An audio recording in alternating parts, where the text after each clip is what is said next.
Thank you. The chair now recognizes Ms. Randall for 5 minutes of questions. Thank you so much, Madam Chair, and thank you to all of our witnesses for being here today.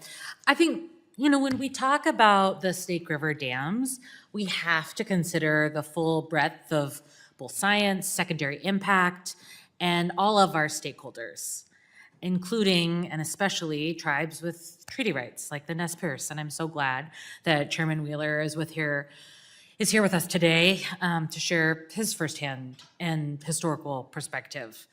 Under the treaties the U.S. government has with tribal nations, as the chairman mentioned, tribal treaty signers retain the right to fish usual and accustomed fishing areas, where they're entitled to up to half of the harvestable surplus of fish stocks that reside in or pass through these areas.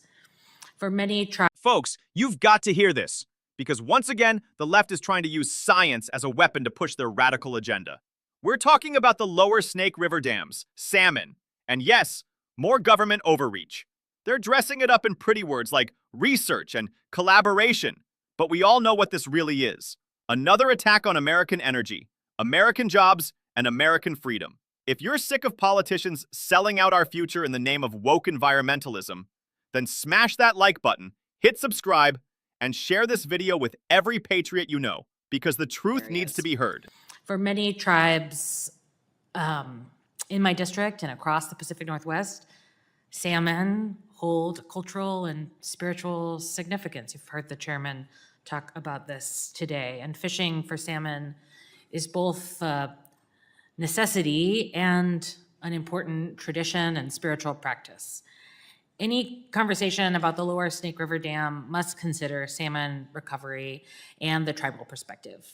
It also should consider science. Last week, I visited the NOAA research facility in my district and had the opportunity to learn about the sockeye salmon recovery research that they are doing in partnership with Idaho Fish and Game. And it was really eye-opening. And I'll say that they're worried about their grant funding to continue that work, just like we have seen attacks on scientific research across university sector, across agency. And look, I think we should be having a robust collaborative conversation here with stakeholders. But I see this policy as a Bill 2073 as a really troubling continuation of the Trump administration's attacks on science. To say we can do no further science cuts off our ability to think about how we could innovate in the clean energy sector. To say we can do no more science on this issue precludes us from the ability to learn how to solve problems the way that we heard we did with the Grand Coulee Dam historically. To say we can do no more science will only shut off our ability to keep learning. And again, this bill doesn't determine whether or not we right now breach the lower Snake River dams, but it does direct us to either continue learning and continue forward with our eyes open about the possibilities, or to shut them, to shut off the ability for us to continue researching what a future without a dam might look like, how we might be able to maintain our base or increase our baseload energy. There have been a lot of questions answered, but I want to make sure that Chairman Wheeler is able to speak to, any unanswered questions or any information that came up that deserves an answer. I think it was clear to me on my Codel to Alaska in August that not everyone in the United States learns extensively about salmon in elementary school the way I did. So please, Mr. Chairman, if there's anything else you'd like to add. Thank you, Madam Chair, if I may. The things that we think about at Nez Perce are, the way of life of the people and our relationship to our sovereign United States of America, and who we are as a neighbor, who we are regionally, who we are nationally, and who we are globally. To think about advancing the Pacific Northwest into into the future. And we can talk about archaic dams and continued escalating costs going into the future. And we can talk about the future when we think about AI and all the things that are happening going on that's going to be happening. But if we're not allowing new technologies and new ideas to come forward, then we're not doing the right thing for our people and for those generations yet to come. Every child in my community basically has some type of handheld device that takes electricity to charge it. So electricity is very important to the Nez Perce.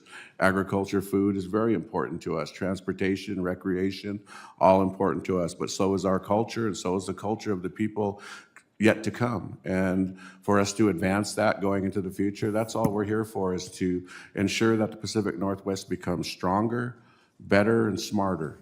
And under the Resilient Columbia Basin Agreement, that's all we were attempting to Thank do, you. was to show what the future could look like and should look like going on from here on Thank for you, the next Chairman Wheeler. generations. Thank you. All right, let's break this down. Representative Randall is up there talking about salmon and tribal rights. And look, nobody is against respecting culture or heritage. But let's be real. This is just the latest excuse to undermine our energy independence. These dams power homes, farms, and businesses across the Pacific Northwest. You take them out, you're not saving the salmon. You're crippling American workers and making us more dependent on foreign energy. That's the hard truth they don't want you to hear. And then they go on about science. But notice how the left only loves science when it fits their agenda. When scientists warn about border security or the dangers of shutting down fossil fuels, suddenly that science doesn't count.